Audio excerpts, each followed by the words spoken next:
Okay, thank you. Ladies and gentlemen, before we step into our first agenda, allow me to convey today's event. This event will start with the opening remarks from from Dr. Insinyur Asi Setyarini, continue with brief introduction of moderator by Master of Ceremony, continue with the main agenda is the presentation and Q&A session, which will be moderated by moderator. And last but not least, we will close the agenda with photo session. Now let's start with the first agenda of today's events. I would like to invite to invite Dr. Insinyur Asi Setyarini as the Vice Dean of Faculty of Public Health, Universitas Indonesia. Ladies and gentlemen, please welcome Dr. Insinyur Asi Setyarini.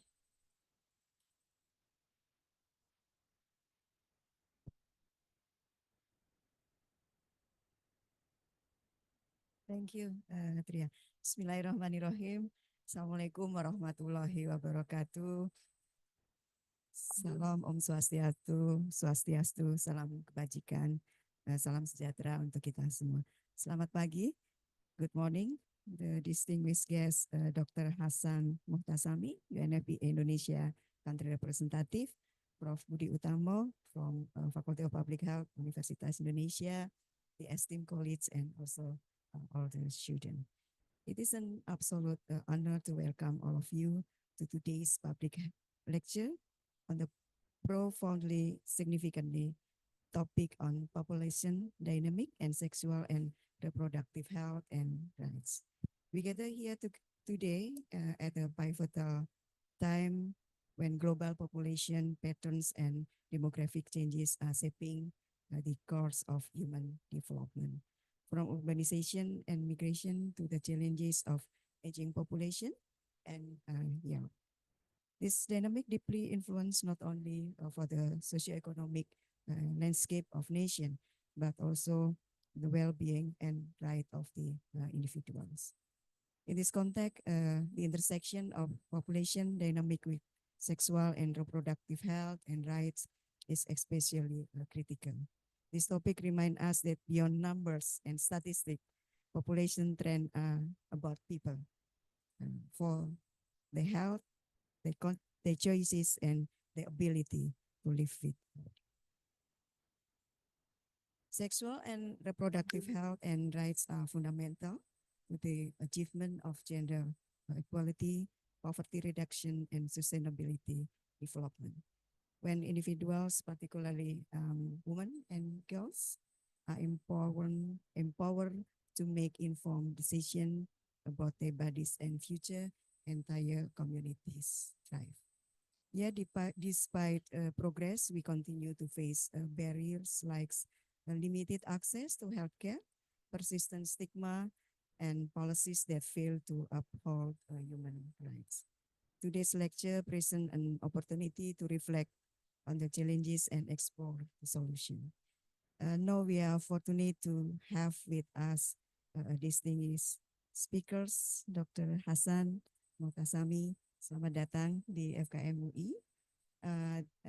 Who will provide us with valuable insights based on evidence, research, and experience. Once again, welcome and thank you for joining us in this crucial conversation. Let us open our minds, engage actively, then leave here inspired to make a difference. I think that's all. Thank you. Terima kasih. Assalamualaikum warahmatullahi wabarakatuh.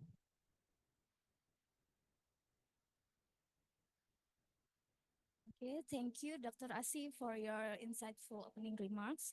Following the opening remarks, I'm pleased to introduce Professor Dr. Budi Utomo, MPH, PhD, who will guide today's enlightening discussion. Ladies and gentlemen, Professor Budi Utomo is a distinguished academic and expert in public health with, with a career dedicated to advancing healthcare research and policy. He completed his medical degree at Universitas Indonesia, furthering his education with a Master of Public Health from the University of Hawaii and a PhD from the Australian National University. At the Faculty of Public Health, Professor Budi Utomo specialized in the development and management of health research. Here, his research has made significant contribution to the field of family planning, birth control, pregnancy, and maternal health services. His work not only informs public health strategies, but also plays a critical role in shaping policies and improving healthcare outcomes for mother and families across Indonesia. He is very well experienced and expert. Well, without any further ado, please welcome Professor Dr. Budi Utomo, MPH, PhD, to take over. Thank you.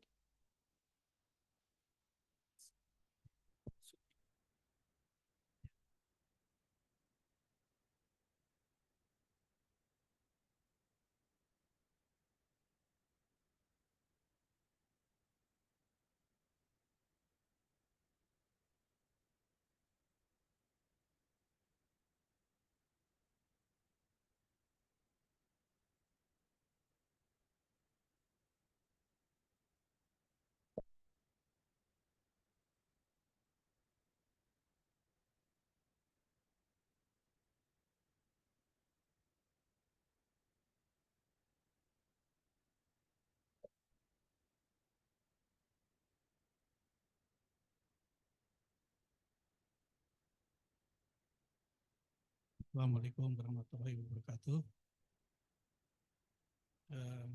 Good morning, everybody, ladies and gentlemen, and especially welcome to Dr. Hasan Muhtasami. Yeah. So, on behalf of Faculty of Public Health, University of Indonesia, I would like to appreciate your time to come to this campus to give a guest lecture.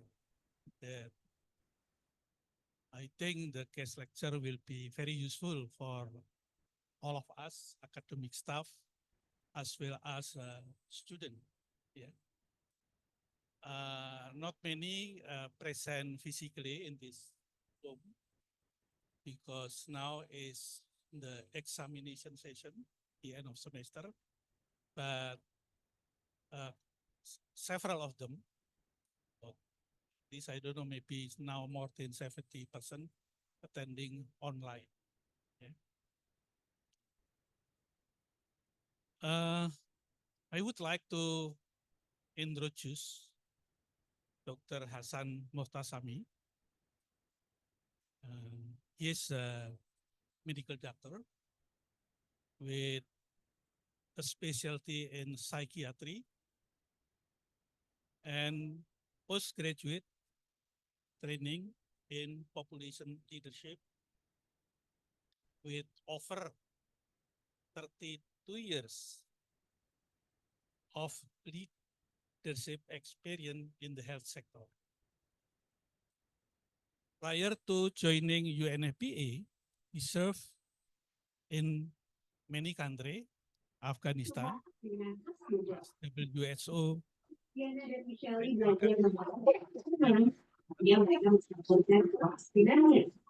prior to that, in his original country, Iran, in different position as district health director, World Bank project manager, CEO of the National Family Planning Association, Family Planning Association. It is IPPF, International Planned Parenthood affiliate. He joined UNFPA in 2004. And prior to his current posting in Indonesia, he held position of UNFPA representative in Turkey, China, Democratic People Republic of Korea, Pakistan, Laos, Swaziland, Uganda, and Sudan. So many countries. Topic to be addressed by Dr. Hassan soon is population dynamics and sexual and reproductive health and reproductive right, cited previously by the Vice Dean. And let me give a brief introduction to Dr. Hassan lecture. Yeah. Before Dr. Ase, the Vice Dean, already give introduction. So I might add several points. Yeah? First, regarding the understanding about the topic. Population dynamic, as also mentioned by Dr. Ase, refer to demographic trends and changes, including population growth, population decline, aging, urbanization, and migration, which all influence the size, composition, and spatial distribution of population. Population dynamic and sexual and reproductive health and right are critical to sustainable development. In the context of the topic, actually, population, we regard it as community. It is our targeted subject, targeted program, population, while sexual and reproductive health is a population condition and behaviors. In the context of program, what we want is to shift the population toward healthy sexuality and reproductive health condition and behavior to help to build healthy population or healthy community. I think I should emphasize also the importance of sexual and reproductive health from the health perspective. Sexual and reproductive health is considered as a source and foundation for healthy living for the population throughout the life cycle. Healthy sex and reproduction is prerequisite for healthy conception, pregnancy, and birth. Healthy birth Belum mulai berarti pas aku melayu-mayu. for healthy early growth and development, physically, mentally. Healthy early child growth and development is prerequisite for the life later on. Ensuring healthy early life is particularly critical to ensure healthy population. Early life, as you know, from conception to about 24-month age, often called as 1000 hari pertama kehidupan, is dense with growth and development. Early life, from conception to 24 months, as I already mentioned, health problem, including failure to thrive in the early state of life, would have long-term, lasting impact with until later adulthood, even into future generation. While a reproductive right is to ensure healthy sexual reproduction, maybe the meaning of reproductive right is the legal right that can be divided. One is reproductive and reproductive self-determination, right to sexual and reproductive health services, information and education, and right to equality and non-discrimination. I think with this introduction, I would like to invite Dr. Hassan to deliver his lecture. Thank you.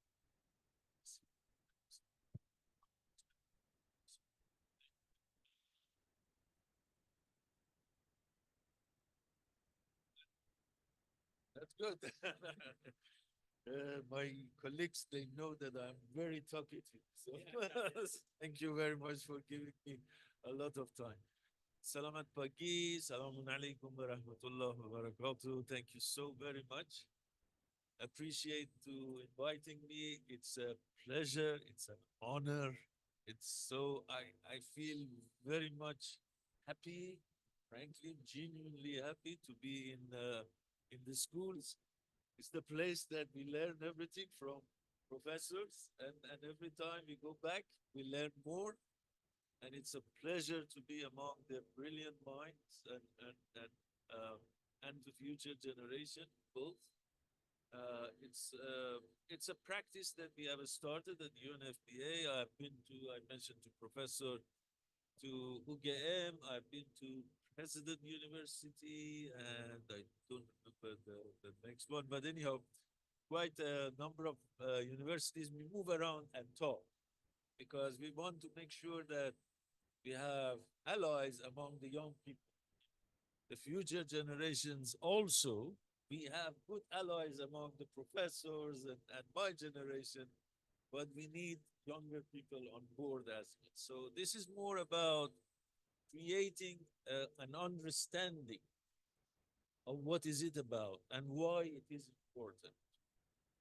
So if you allow me, I will talk about two distinct topics, but very much interlinked. They are different, but they are linked. They cannot be distinguished. One is the population dynamic. As you explained, Professor, population dynamics is the population trends, how the population change over time and over the different happenings, whatever happened in a country at different times. Basically, there are three elements in population dynamic that determine the changes in the population: fertility, mortality, and migration. The three elements. I don't need this slide now. We can do it later. Okay. So these three elements, uh, fertility, mortality, migration. Simple, a very simple interaction between the three elements. If fertility is high, mortality is low, migration is stable, what will happen? Population will grow. If fertility is low, mortality is high, migration again is stable, the population will decline.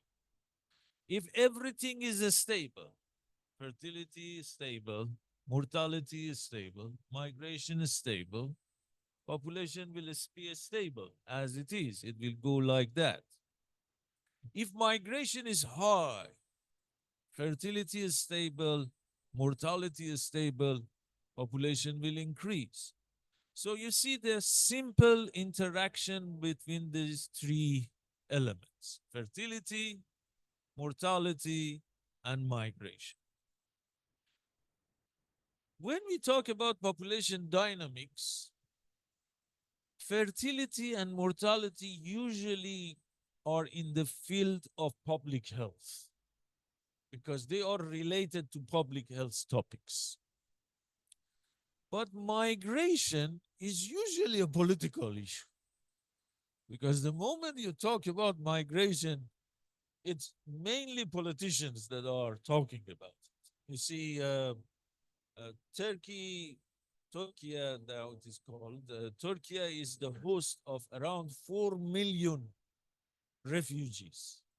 4 million refugees in Turkey. The largest number of refugees in the world in Turkey, even more than 4 million. And next to Europe, you can imagine how politicized it is. Because the moment Turkey opened the border, millions of people will move to Europe. So what is happening? European countries pay millions of euros, hundreds of millions of euros. They give it to Turkey to keep the refugees there and close the border. That's how politicized is migration. So I don't want to dwell on migration today because that's a very sensitive, highly politicized, and it's not for the School of Public Health. It's for a School of Political Sciences that we talk about migration there. So I will focus on fertility and mortality. As you know, because of public health experts, during last 6, 7 decades, mortality has gone down significantly. We managed to at least prevent communicable diseases, many of them. Yes, we failed about COVID, but we learned a lot of lessons. But we have managed a lot to reduce mortality during last 6, 7, 8 decades. No, and rarely children die because of measles or other communicable diseases. Now, non-communicable disease are important causes of death, mortality, like heart problems or cancer and so on. So mortality has been somehow under control, except very important elements of it, which I will talk about it. One of them, for example, maternal mortality. Maternal mortality is still an issue, and particularly it is important issue for Indonesia right now. Maternal mortality of Indonesia does not correspond to all other indicators of Indonesia. Indonesia is a G20 country. Indonesia is upper middle income country. Maternal mortality of Indonesia should not and must not be compared with Timor-Leste or Afghanistan. It should be compared to the big economies, developed countries. But unfortunately, maternal mortality in Indonesia is high, particularly in some areas of Indonesia like Papua, is even comparable to Afghanistan, which is not acceptable. So I will talk about maternal mortality. But generally, as I explained, these three elements, fertility, mortality, migration, migration is politicized, mortality is somehow under control. Many of the mortality issues are addressed. Remaining issue, pertinent issue, is fertility. Why it is pertinent?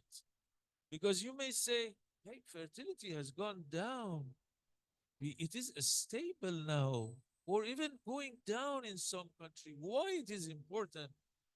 Because again of policy dimensions.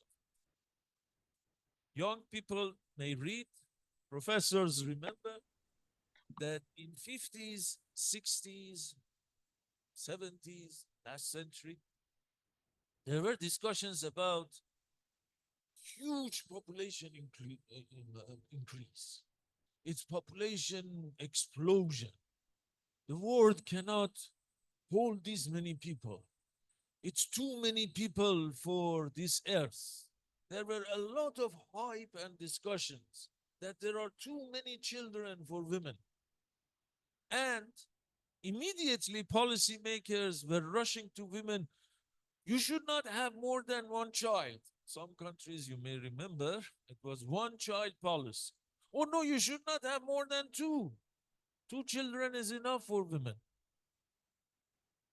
Now, 60, 70 years passed, fertility has declined significantly. In some countries, fertility is very low, like Japan, like Korea, like China, like Europe. And again, policymakers are rushing to women. You should have more than three. You should have 4 or 5 children. The same policy mistake that we did in 60s, 70s, they are making today. Why? Because fertility is not a machinery function that you can turn it on or off. Fertility is a socio-economic construct. A lot of social issues, economic issues go into the decision of a woman whether I want to have a child or not, how many children I want to have, when I want to have them. It's not as simple as we say, okay, let's give them contraceptives, they will stop having children. Or let's remove contraceptives, they will have more children. That's not as simple as it is. That's not the way we should address the fertility issue. As you know, many countries in the world right now experiencing low fertility. Japan, Korea, China, Europe, many other places, Turkey. In Indonesia, fertility is stable, around 2, 2.1, which is replacement. So 2 parents, 2 children. That's a normal, stable fertility rate. It may go down. It will go down. It will go down because this is the new world. The solution, the hype should not be around, let's have even more children. Let me just explain why. But before explaining why, I should highlight this. Within this context, when fertility is stable, Indonesia right now is experiencing what we call it demographic dividend or bonus demography. What does it mean? It means that majority of Indonesia population are in the working age group, the middle of the pyramid, not elderly, not children. These are the people who are working, earning money, producing wealth, generating wealth for the country. That's Indonesia today. And all the projections of the population shows that Indonesia will have bonus demography until even mid-century.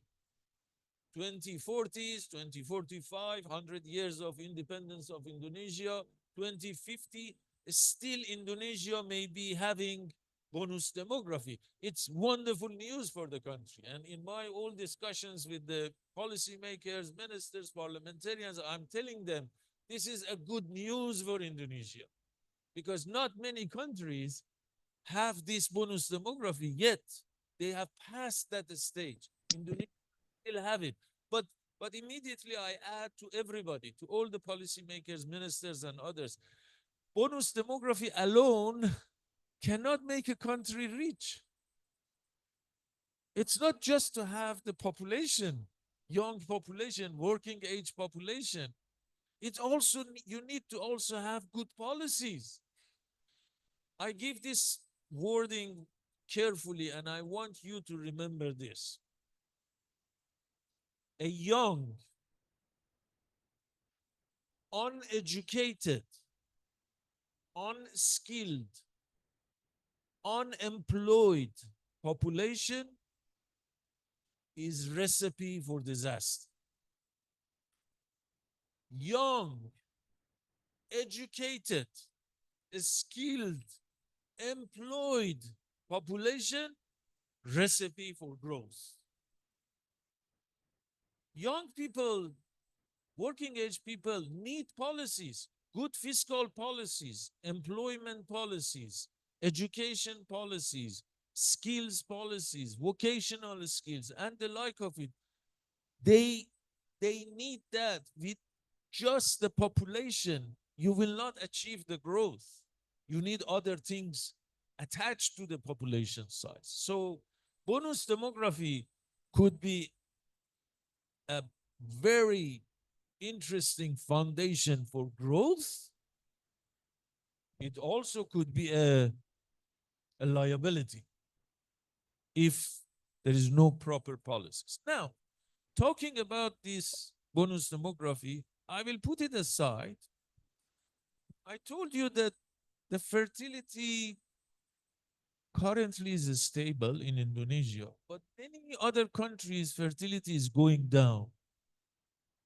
And I'm telling you, it will go down.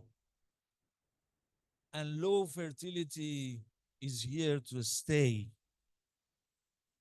And countries are getting aged. This is the reality of the new world. It's no longer 100 years ago. And we need to embrace the new reality and adopt to the new realities. Japan, Korea, China, Europe, they are facing the low fertility and aging population for quite some time now. They have adopted a lot of policies to address the low fertility. I learned that Koreans actually spend 1.5% of their GDP on encouraging women to have more fertility. And it doesn't work. And it doesn't work. Korea has the lowest fertility recorded in the history of mankind. 0.7, 0.7 child per woman. We have figures like right now, China has 1.4 billion, 1 billion, 400 million population. At the end of the century, it is estimated that we will have only 800 million Chinese, 600 million less than today. 600 million less Chinese.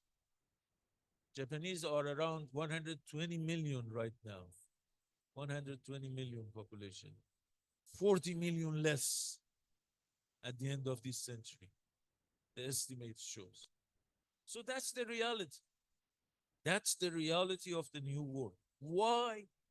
Because there are changes in the socio-economic status. It's not that women are on a strike or women don't want to have children. Then there is a new world out there. It's not something like 100 years ago. What was the role of a woman 100 years ago?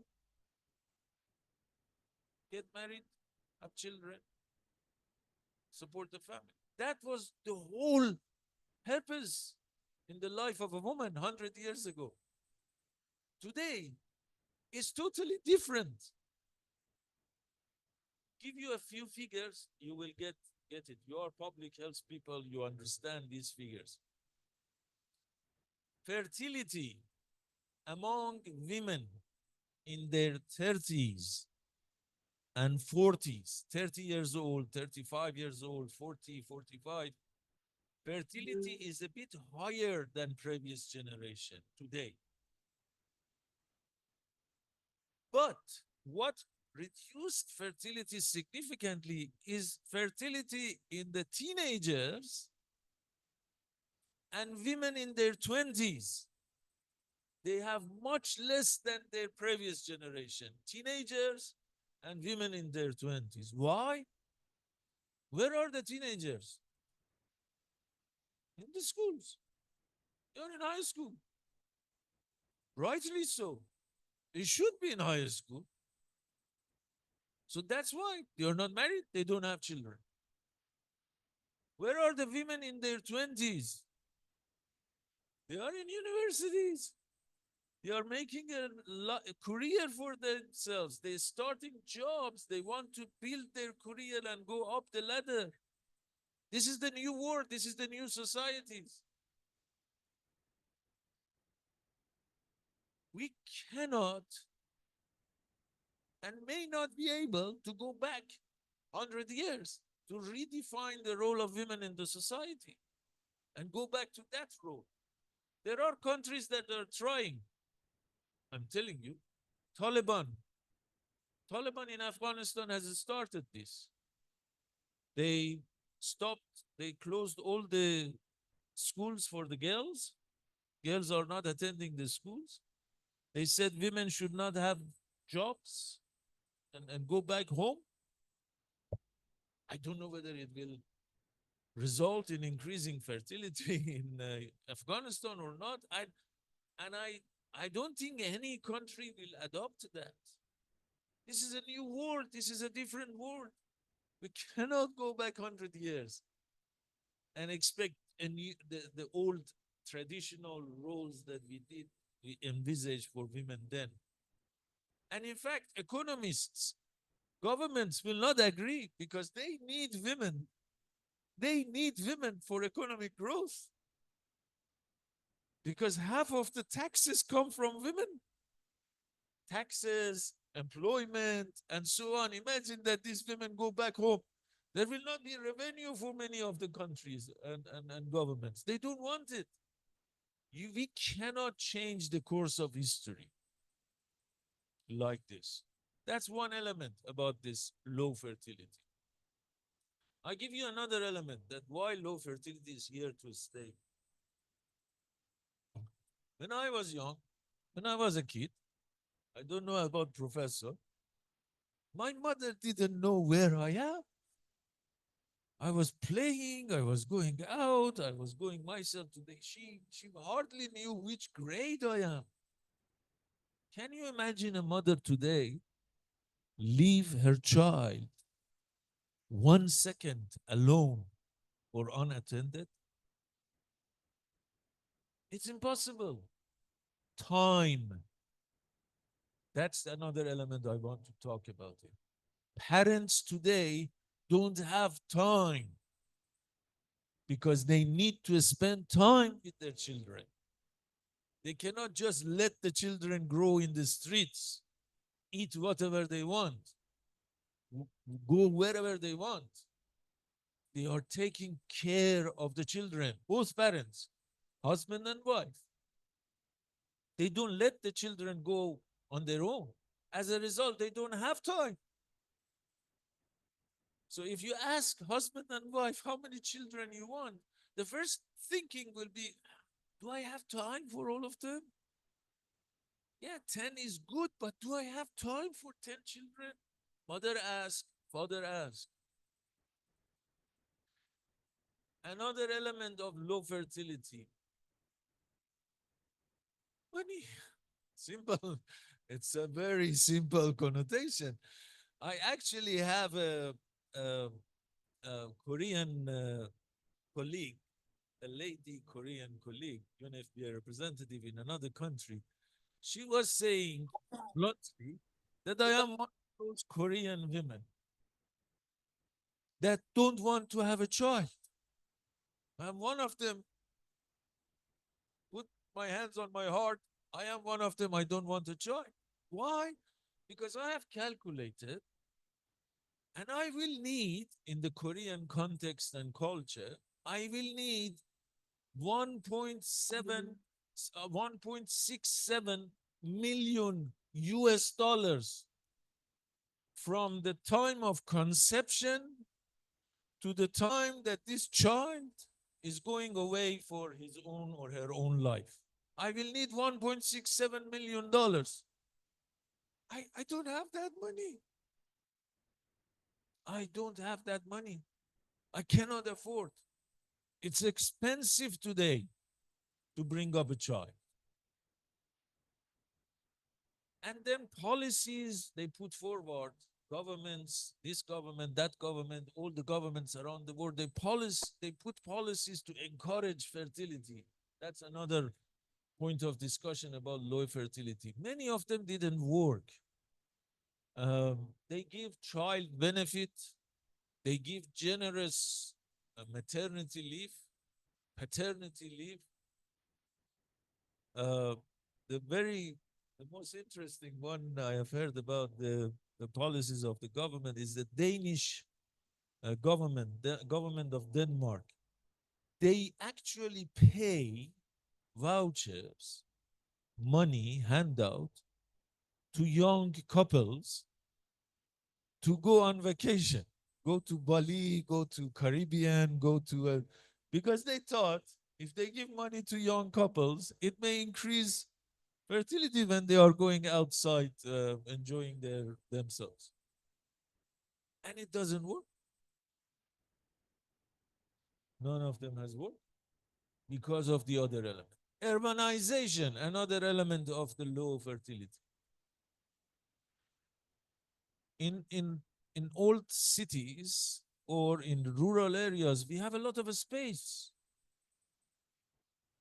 How can you manage a large family in a small condo apartment here in Jakarta with 1 or 2 bedroom? It's not possible. It's not feasible. So there are many, many complexities that has created the new reality in this world. Low fertility, low fertility. It's not a machinery function that the government or UN or a stakeholder come and say, you should have more children. Or no, you should not have one children, more than 1 or 2 children. No, it's not a machine. It's a complex decision, fertility, and relate to many other things. So low fertility is here to stay. Then immediately some policymakers, professors, and others, they say, Hassan, you have worked in 10 different countries, blah, blah. What's your suggestion? And I say, I don't know. I'm not Harry Potter to have a wand, magic wand, and say it, oh, it will then increase fertility. I don't know. I really don't know. We don't know. But one thing I know, that human has always, throughout the history, find a solution for a problem. We will find a solution for this problem. One way or another, human being will be able to sort out the solution. Don't know when, I don't know how, it may happen.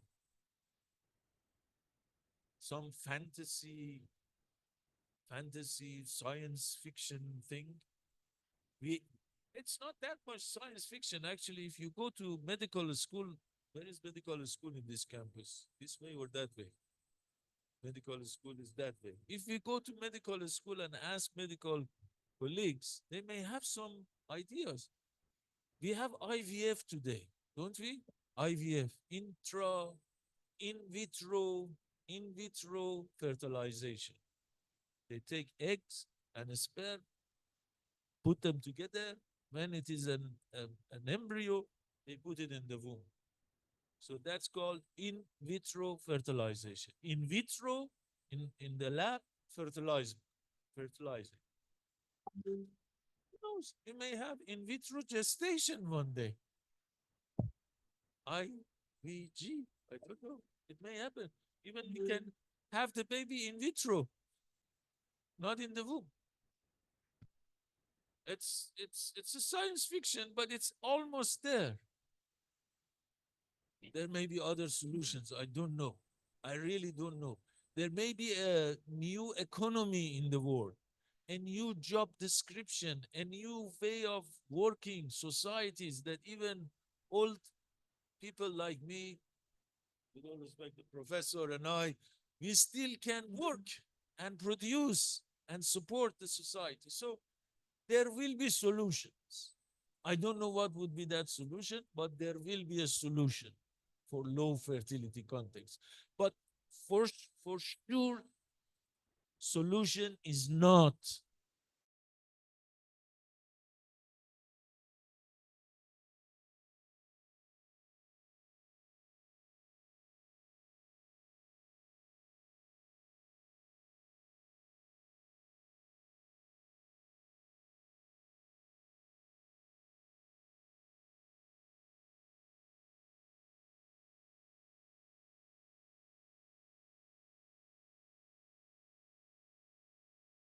here in Indonesia for sure. Population. I always joke about it. I say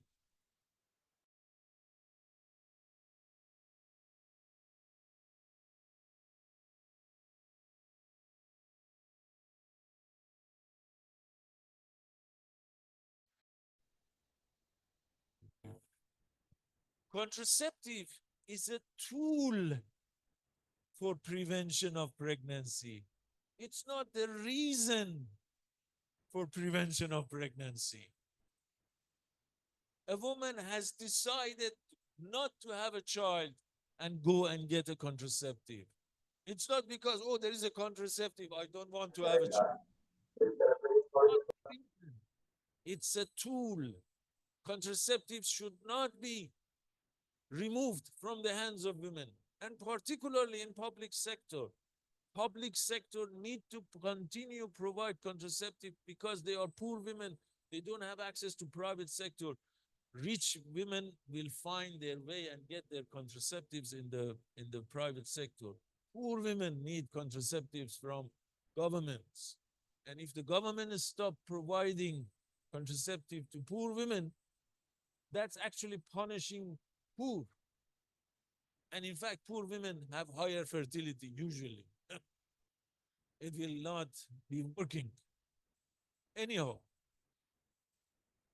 back to the basic point I talked about, fertility, mortality, and migration. Migration and political, I will not touch it. Mortality has gone down significantly, except maternal mortality. I will talk about it later. Fertility is stable in Indonesia, One day it will go down, but we should be ready for it, embrace it, not going making the same mistake of other countries that, oh, no women, you should have more children. That doesn't work. That doesn't work. Now, on this fertility topic, there is an element of public health discourse we call sexual and reproductive health under the fertility, which has several elements under it. I will talk about it. Sexual and reproductive health and rights is part of the public health discourse. Can I have that slide now? The way we explain sexual reproductive health, which is part of the public health. So sexual reproductive health is one element of the public health. It's like vaccination, it's like, I don't know, other public environment health, all the other elements of public health. One element is sexual and reproductive health. Sexual and reproductive health and reproductive rights is one element of public health and is the foundation for gender equality and human rights, which in turn is the foundation for development, peace, and security. That's the basic theory of change that we can simplify sexual reproductive health in that context. The latter part, everybody know about. Gender equality is foundation for economic growth. It's I don't need to dwell on that. We all know about it. In the where is the gender studies faculty? Which direction it is? If you go to gender studies faculty, have a faculty on gender studies here or women studies?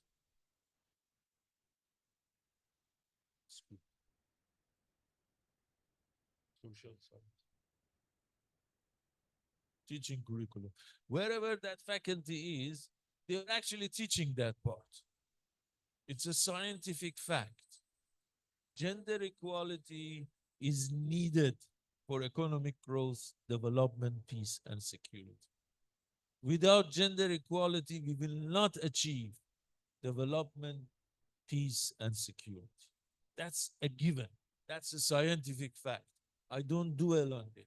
You can go to the faculty that Professor mentioned and get all the scientific fact about that. What I will talk about is the first part of this theory of change, that sexual and reproductive health is required for gender equality, is the foundation for gender equality. Without sexual and reproductive health properly addressed, we will not achieve gender equality. Why? I give you 2-3 examples and then close my talk. There are 30 plus topics under sexual and reproductive health. 30 plus topics once I counted.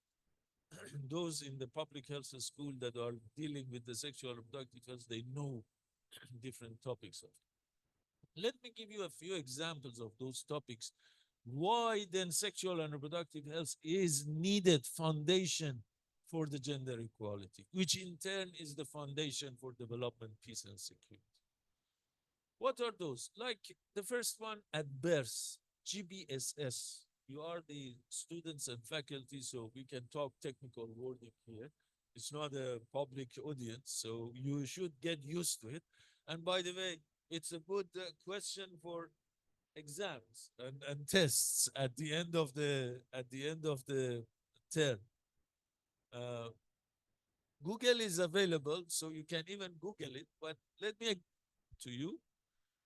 GBSS is technical word is gender biased sex selection. Gender biased sex selection, but it's basically son preference, preferring a son over a daughter. GBSS is a technical word. What does that mean?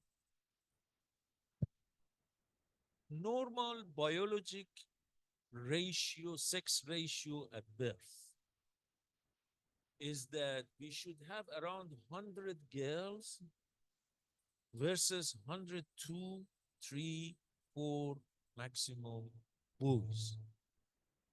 100 girls, 102, 3, 4 boys at birth. When we grow, middle age, we will be the same. And when we get old, men die earlier and we will have more women. So that's normal biologic pattern. 100 girls, 102, 3, 4 boys. As we speak, we have a country that for 100 girls, they have 116 boys. Why? The mother is pregnant. She go for a ultrasound. It's a boy. She keep it. It's a daughter. Go for abortion. The country, Google it. You are students of public health. You should be aware about these elements. Azerbaijan in Central Asia. 116 boys versus 100 girls at birth. There are countries in this region, in Asia and East Asia and Southeast Asia, that did have the same trend. Can you guess which one? A good guess? Which country in this region preferred more sons in Asia, preferred more sons than daughters? Huh? Taiwan? Not Indonesia. Thailand? And the main one was China. China. At one stage, they did have 120 boys versus 100 girls. Why? When it was a one-child policy. During the one-child policy, women, oh, I want to have a son. And I cannot have more than one child because they were forced to have one child. Now they have brought it down. It's still, though, I should say it's around 107, 108 boys versus 100 girls at birth. That's the sex ratio at birth. Right now they are good. Korea was the same. They have brought it down. So son preference was a phenomenon in many countries, and ultrasound and abortion has made it easy to abort girls and have more boys and sons. Thankfully, it's not the case in Indonesia. Alhamdulillah, this is not the case for Indonesia. But GBSS is a topic of sexual and reproductive health. Imagine if you have more men and boys in the country than girls and women. Can you imagine the gender equality in that country? Even the figures are not right. The numbers are not right. How can you think of gender equality in a country that doesn't have enough women? Gender equality is no go there. Now, another example of sexual and reproductive health and how it is foundation for gender equality. Let me just take teenage pregnancy. The name is clear, teenage pregnancy, meaning that the pregnancy of a girl at the age of 14, 15, 16, something like that. Do you think if a girl is pregnant at the age of 14, 15, 16, does she have a chance for gender equality? Does that girl stand a chance for gender equality? She's a mother. At the age of 14, 15, she's gone. She will be out of school. She will be out of job market. She will be out of the university. She will be a mother. And that's all. Rarely, rarely, they may have the chance to pursue more education to pursue a job and contribute to the society. So if a teenage is pregnant, she doesn't stand for the gender equality. And if gender equality is not there, we do not have development, peace, and security. Another example, very important element of sexual reproductive health. In this list, as you can see, there are many and many more are not listed here.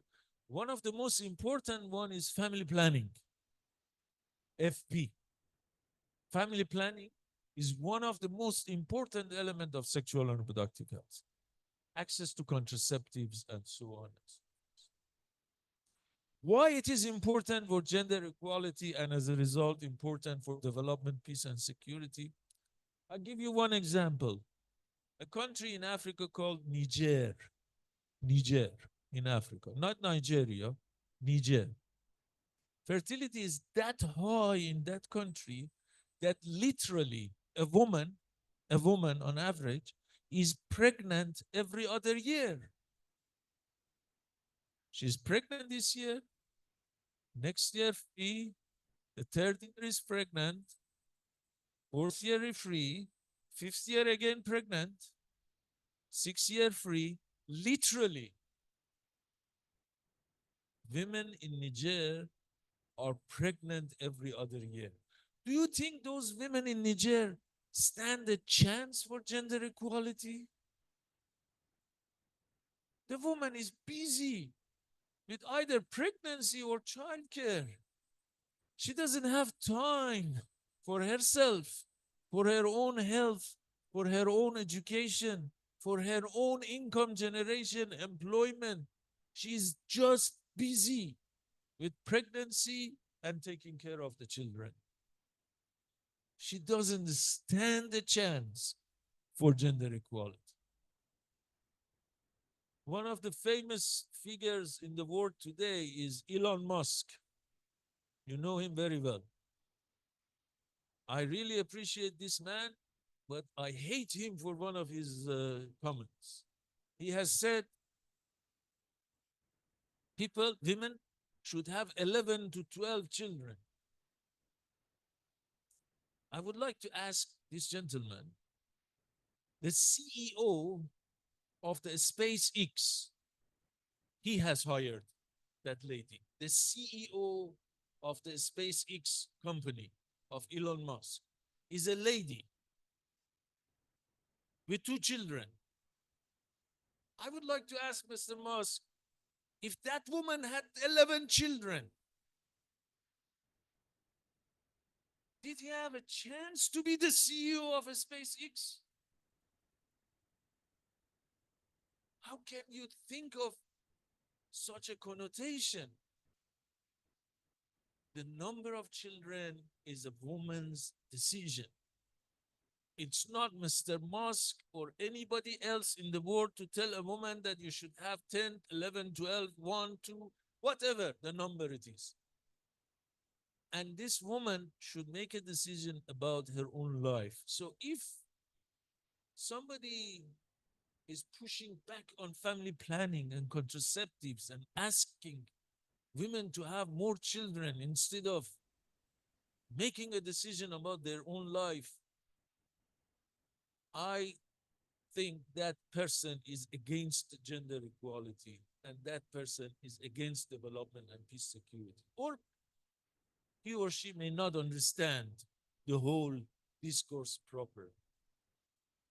And particularly many of those who say that things, usually they are men which don't understand the pregnancy, the childbearing, the whole process.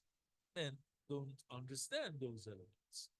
Okay, let me just give you one more example and close my argument on this. So basically what I'm arguing is that sexual and reproductive health and rights is the foundation for gender equality, which in turn is the foundation for development, peace, and security. If you don't address sexual and reproductive health, you will not address gender equality, and that will not take you to development, peace, and security. Another example, which is actually relevant, the two examples I gave, not that much relevant to the Indonesia, but this one is very relevant, and I said it at the beginning. Maternal mortality, MMR. Maternal mortality is death of a mother because of pregnancy. Not anything else, huh? She doesn't have a cancer, she doesn't have heart problem, she doesn't have any other disease. Because she's pregnant, she dies. That's the definition of maternal mortality.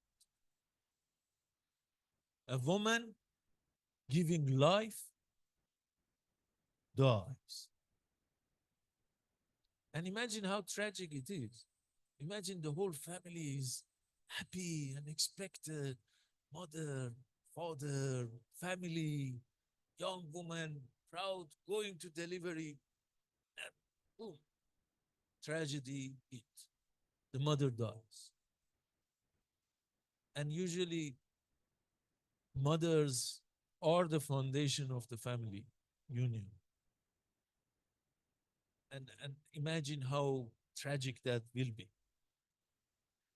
Maternal mortality is death of a mother because of pregnancy. And it usually happens around delivery time. Main problems happen during delivery. At the time of delivery, something happened and mothers die. Maternal mortality can be prevented, can go down significantly, can be reduced significantly. It has been done in many, many countries. Sri Lanka has done it. Rwanda has, Malaysia has done it. Many countries have done it. It's not rocket science. Professor mentioned that I worked in Pakistan as well. When I was in Pakistan, I was delivering such a speech for policymakers, by the way. And I was telling them, it's not rocket science, but even if it is rocket science, you in Pakistan, you are a nuclear power. You have the science. So you can reduce maternal mortality. It's not rocket science. It's easy. If Sri Lanka has done it, if Rwanda has done it, every country can do it. It requires attention and proper policies and commitment and budget. To give you the figures that you will read in the public health school and development and every area, you will see the figure they say 183 for 183, 189. 189 for the Indonesia, the Bapenas and government is announcing. I don't dwell on that figure because that figure is a bit. You are public health people. I can tell you a bit of. I don't want to engage you in a technical discourse. It's maternal mortality ratio, which is because we cannot get maternal mortality rate. That is not possible because it's apple and oranges. What we have is the number of women die during pregnancy because of pregnancy, and in denominator is 100,000 live births. It's a ratio. So it's a bit, and as I hope professors will explain to you, actually my dissertation was on maternal mortality. So I can tell you it's a very complex explanation for that. It's difficult to measure it. When particularly maternal mortality ratio does have a very wide confidence interval. So if somebody tell me that maternal mortality ratio in Indonesia is 120, I say it may be. If somebody tell me it's 280, maybe.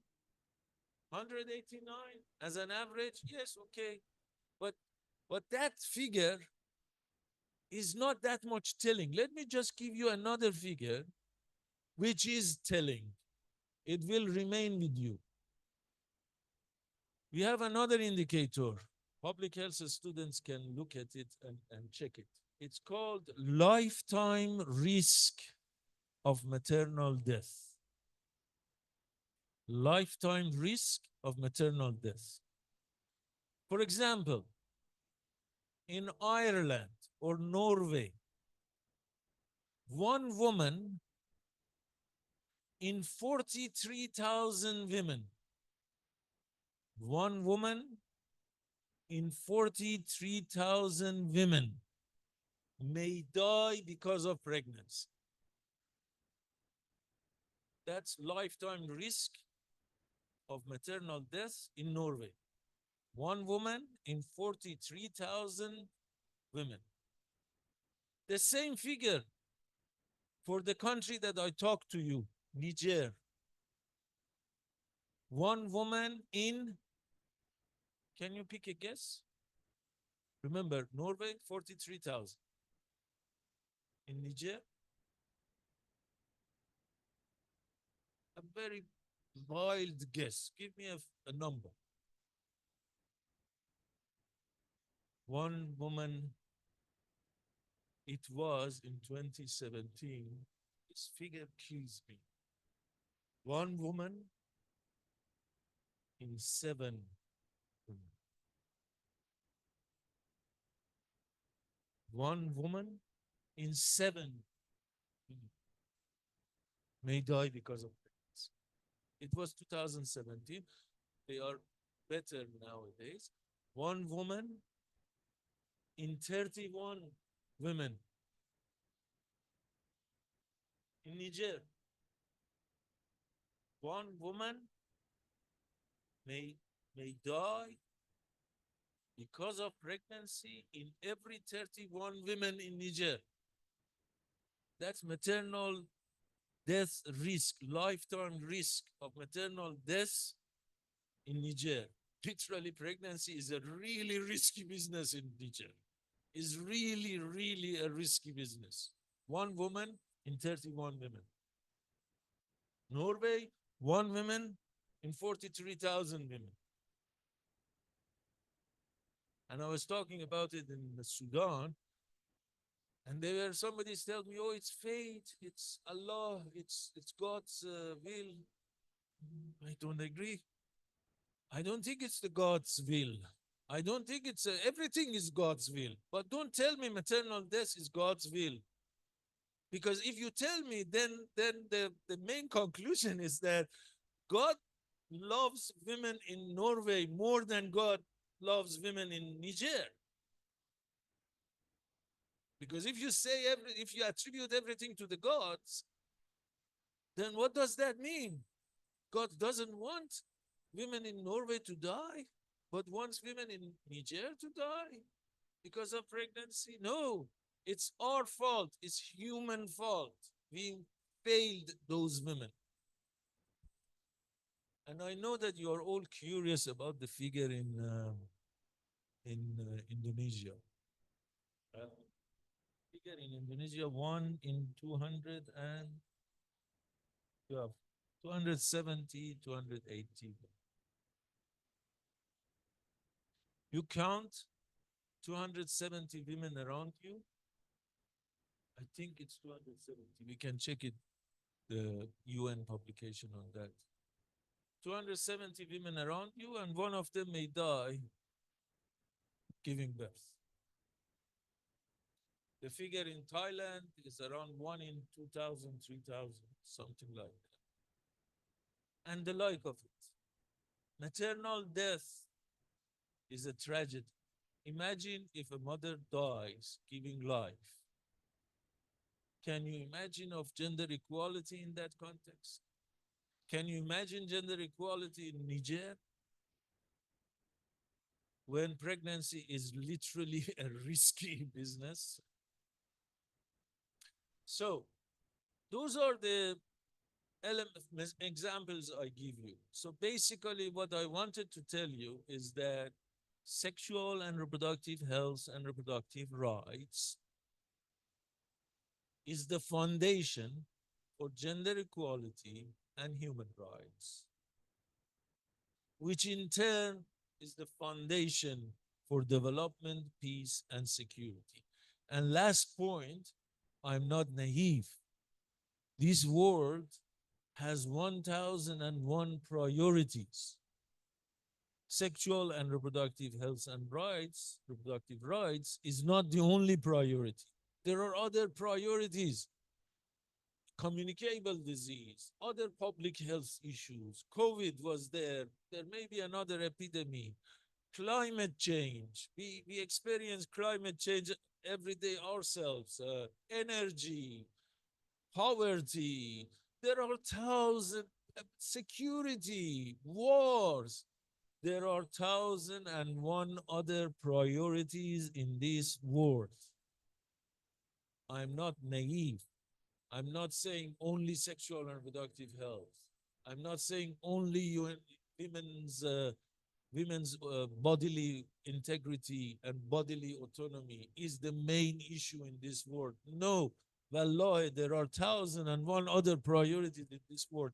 What we are saying, in the middle of all these priorities, can you just not forget about sexual and reproductive health? Just remember it. It's one of the major elements. Don't forget it. Other are important, but this one is also important. And I close my talk with this story. Our executive director at UNFPA, Thoraya Obey, was a Saudi lady.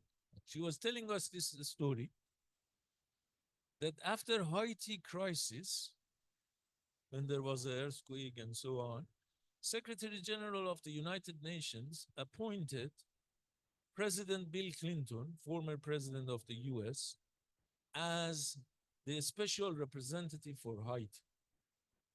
So Bill Clinton arranged a big meeting in this room, very big room. Many people, big shots around the table, sitting and talking about what should we do in Haiti after the earthquake. So 2.5 hours they talked. They talked about shelter, about water, about sanitation, about everything. They talked 2.5 hours. And many of them were men, of course. So about to finish the meeting, our executive director, Thoraya, said, I raised my hand and I said, Mr. President, just before you close, can I just 1 minute? And he said, yes, who are you? I said, I'm Thoraya from UNFPA. Yes, please, what is your contribution? Thoraya said she was very good at joking. So she said, Mr. President, we have been reliably informed that all women in Haiti has decided to put on hold their pregnancies and their menstruation until this crisis is over. So Clinton shaking head and everybody was laughing. Wow. And Clinton said, that's right. Women have special needs at the time of crisis. Why did we forget? Why did we forget? We talked about everything under the sky. We didn't talk about the pregnant women, about menstruation, about basic things that women are in need. So the message is sexual reproductive health is one of the very many important issues in this world. The request is just not to forget that, please, among very many other priorities. Thank you so much.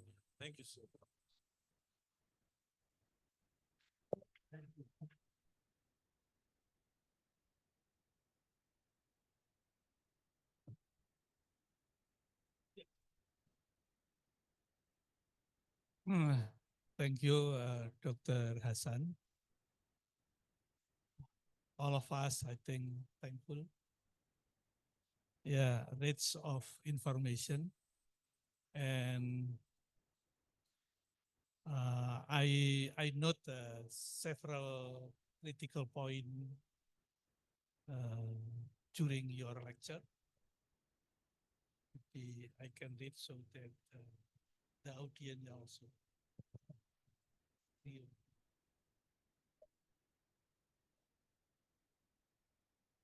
First, I would like to comment on the demographic bonus that you uh, say in the lecture, that it is important not only the number of the middle age population, but actually also quality in order to get benefit such as high educated, high skill, high employee, etc. This is, and then I think all of us as public health person need understanding on how fertility and mortality that you described many times related to public health. This one.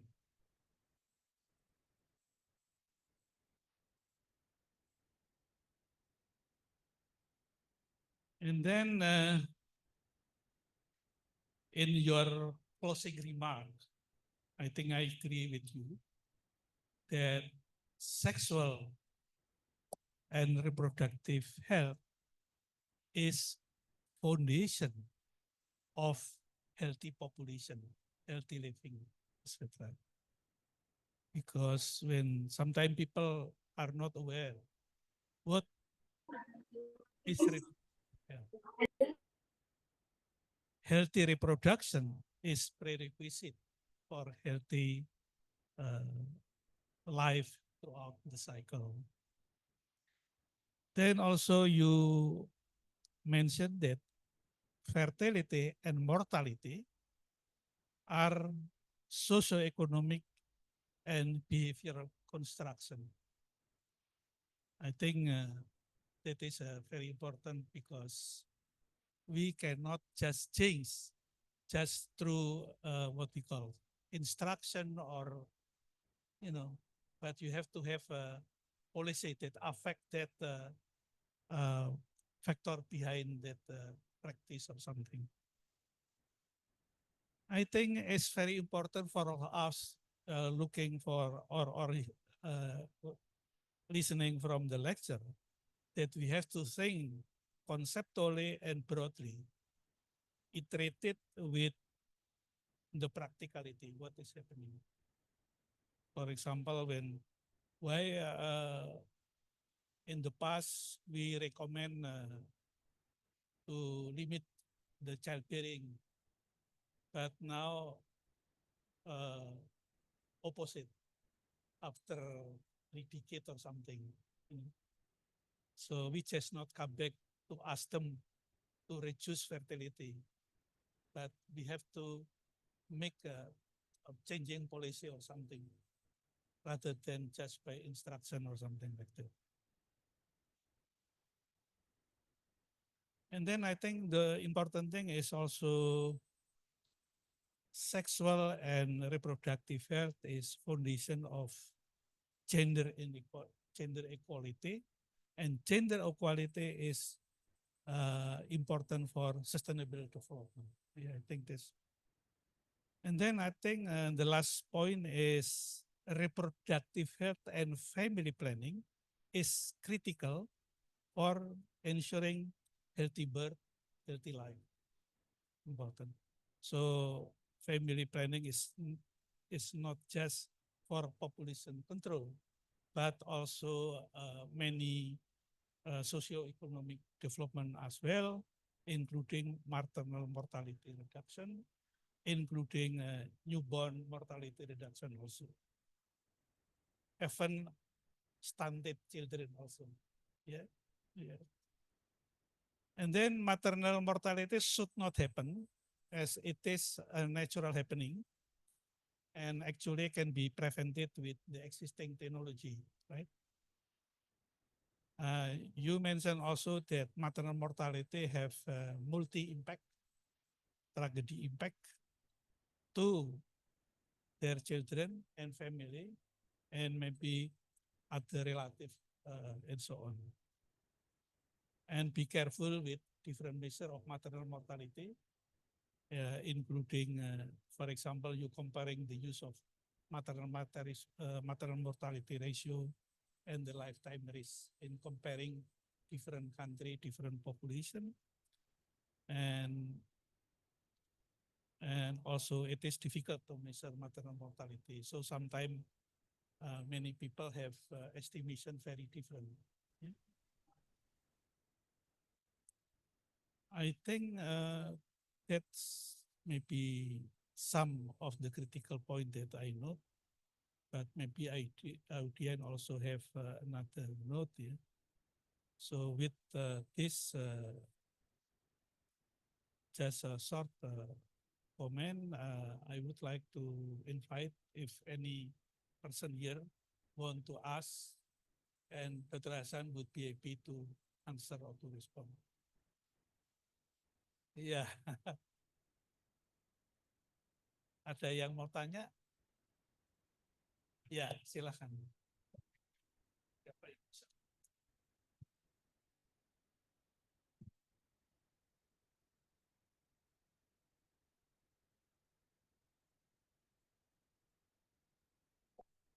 Okay, first of all, thank you so much for the opportunity. Thank you, Mr. Hassan and Prof. Budi. So I am Elizabeth Ramli as one of Mr. Al's student from scientific writing class. So I'm interested in the discussion about gender equality. And if we talk about boys being maintained and while girls are aborted, I think in that topic, we are also talking about maybe patriarchy or political issues, or else. In your opinion, can you give more explanation about what can we do specifically as public health to address this gender equality in the long term? Thank you. Sibanyo, I should say immediately that I am not a gender expert. That faculty that Professor mentioned, there are quite a good number of gender experts there. They will be better positioned to answer. But from the sexual and reproductive health angle and public health angle, as you mentioned, the son preference is prominent in some countries because of a patriarchal hegemony there, and also other elements of demographic and socio-economic status. In some countries, particularly rural communities, they prefer sons because of the economy. They prefer sons because they can work in the field. In some countries, it's just a matter of pension and old age security. When you are obliged to have only one child, and you cannot have a second child with full benefits, the mother will decide, what about my pension? And what about my old age? So it's not just patriarchy, but also other socio-economic elements of it. So what I say is that sexual and reproductive health and rights, I fully appreciate. The many challenges that we face in any of those topics of sexual and reproductive health is because of the patriarchal and masculine hegemony of the world. It's all the countries, all cultures, it's still the same. It has been the same throughout the history of mankind. The men were in charge, and men controlled everything in the life and in the. Still, I quote one of the, they say one of the best actors ever in the world, ever in the Hollywood or ever, is Meryl Streep, which has won 3 Oscars, 20, 30 nominations, and so on. But her salary is a minuscule of the other male actors there. in Hollywood. So imagine even in the film industry, how gender equality is in terms of wages and so on. The best actors ever doesn't get enough money as, I don't know, an action movie actor that Tom Cruise or something. They get a lot of more money than Meryl Streep, which is an artist, the best actor ever. So the point I'm making is deeply rooted in human culture and history across the generations, and deep patriarchal masculine hegemony will take time to go away. So they were saying that if you go to the gender studies people, they will say it will take 200, 300 years to get equality in terms of pay between men and women across the world. That's quite astonishing, 200, 300 years. But coming back to sexual and reproductive health and right, because the way I see sexual and reproductive health and rights, reproductive rights, as a patriarchal masculine tool to control. Because if women have bodily autonomy and bodily integrity, and they decide on their own about their body and the number of children and what they want to do with their body, then men will lose control. That's actually sexual reproductive health. That's why it is at the core of the discourse around gender equality. That's why you see, I don't want to use the word conservative, but because that has a connotation, cultural thing or political thing, but those who are deeply believe in masculine culture, they are opposing sexual reproductive. They are opposing women's rights to control over their body. And all the basic question is that this womb belongs to the woman, and she should decide whether she wants to have a child there or not, or how many.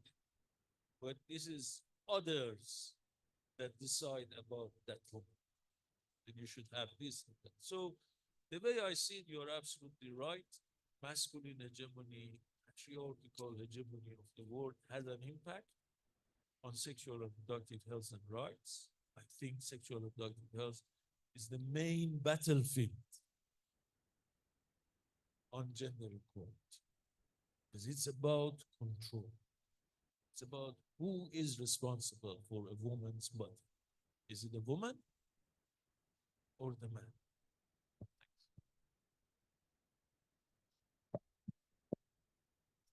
Anybody else?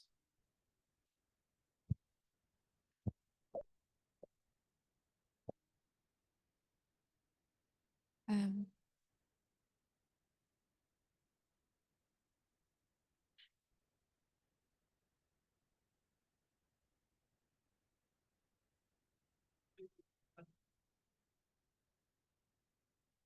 Okay, I'm Janitra from the nutritional student in Mr.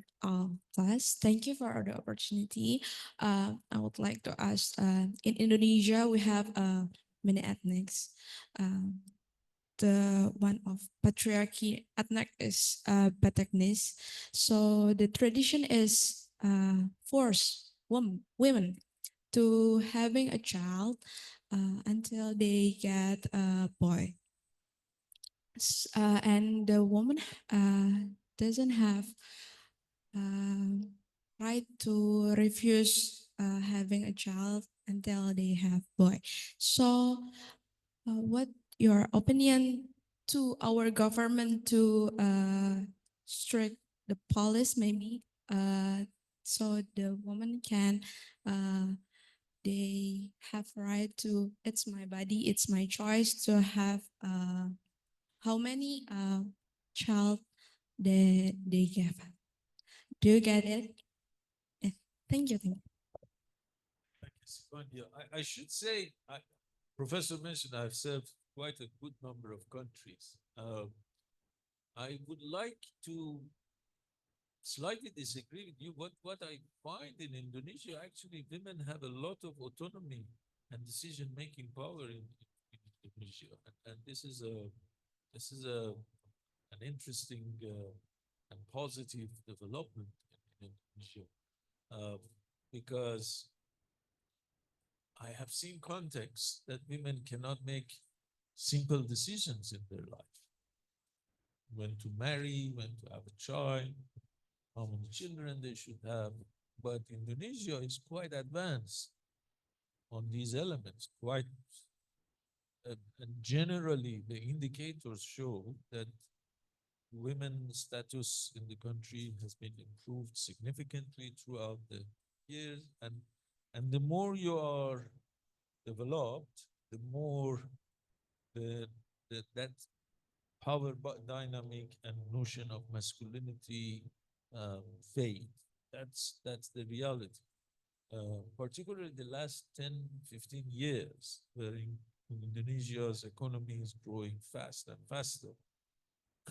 And remember again that for an economy to grow fast, you need half of the population to work and to produce, that is women. So I believe Indonesia has been and will be on the right track on that front. Of course, the elements of patriarchy and masculine hegemony is all over the world. Still even in Indonesia, women are subject to violence.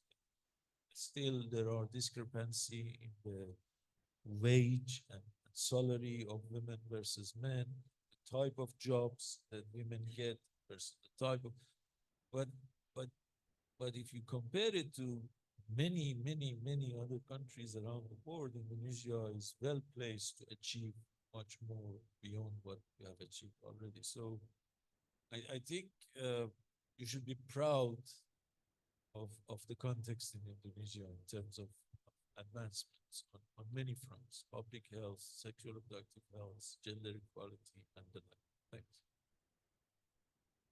Maybe I can comment that what you think and what you observe is in general. But there are some examples, as he mentioned, that for some family, sometimes they want good composition, uh, girl and boy. For example, if they only have boy, they don't, you know, pregnant again to have girls. And then they, boy also, oh, they want boy, they want a girl or something. No sex preference, but actually the composition, what they like. So they have girl, they have one girl or couple boy, or one boy, couple girl, sometime like this. But but I don't know. Maybe this is only some example. But usually, as you mentioned, there is no sex preference in the country.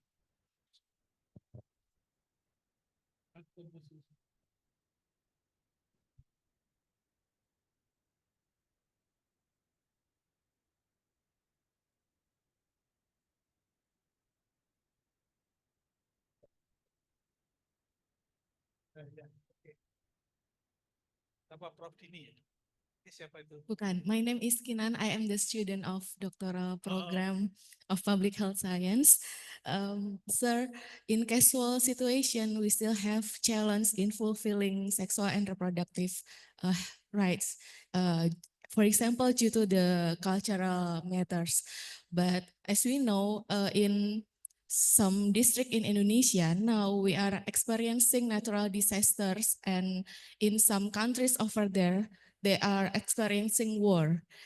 Even I ever heard that some women in war countries, they have to take a kind of drug or pills to prevent them to get menstruation. So my question is, how's the strategies, or what can we do to related with fulfilling sexual and reproductive health rights in those kind of situations? Thank you. Thank you very much. A very important question. I really appreciate you highlighting that, because at the time of crisis, whatever the reason for the crisis, volcano, earthquake, or a civil war in I don't know, Ukraine or Somalia or whatever.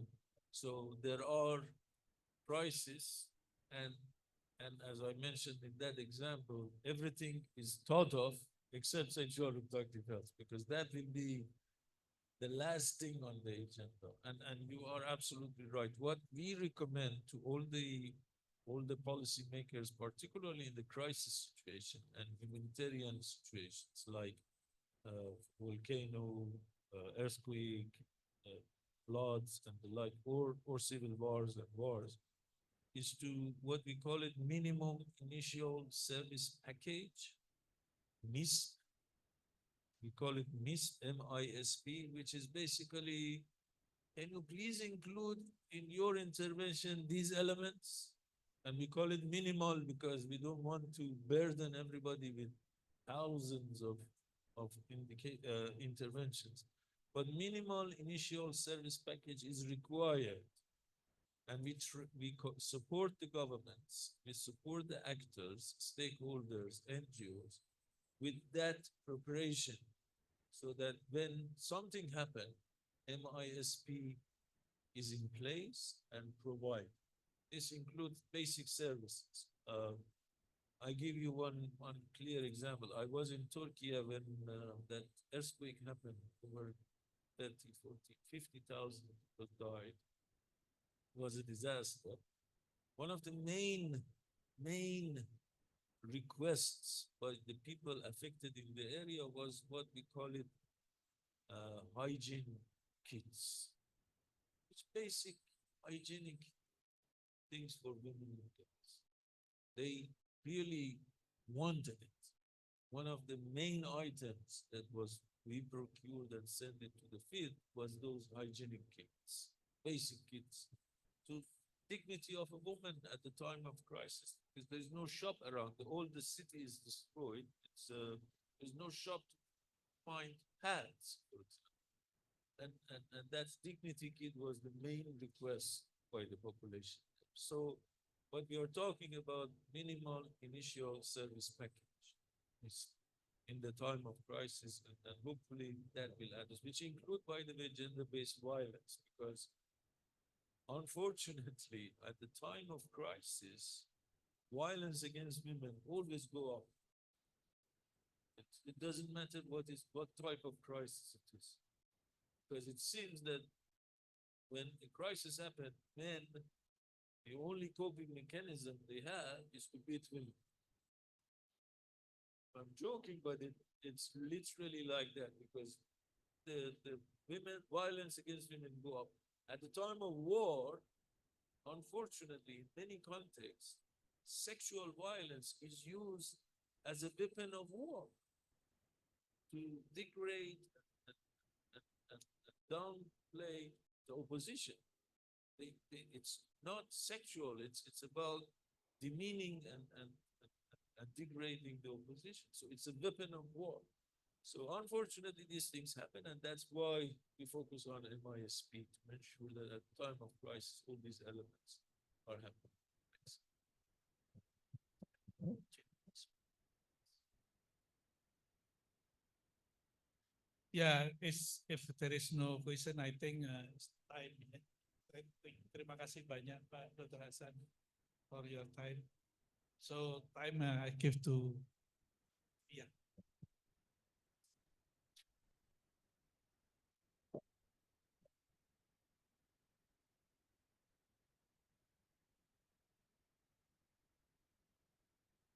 Thank you. Thank you, Prof. Budi, for leading a fascinating discussion. And also thank you to our distinguished speaker, Dr. Hasan Mohtasami, for sharing the enlightening knowledge with us today.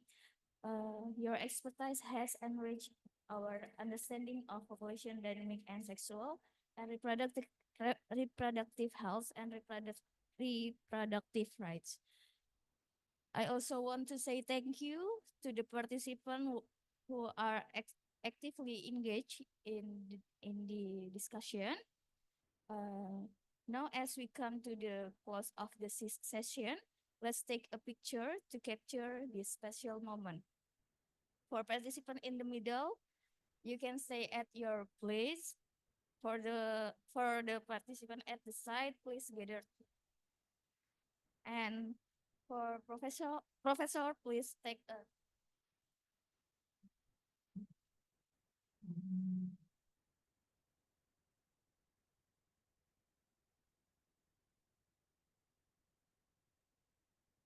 Sorry, before we take a picture, we have a souvenir for Dr. Hassan.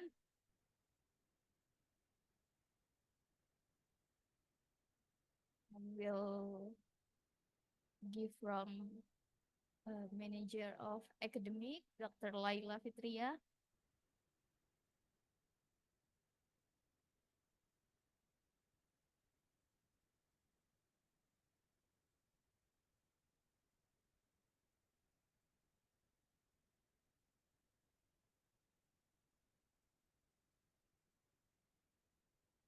Yes, you. Uh,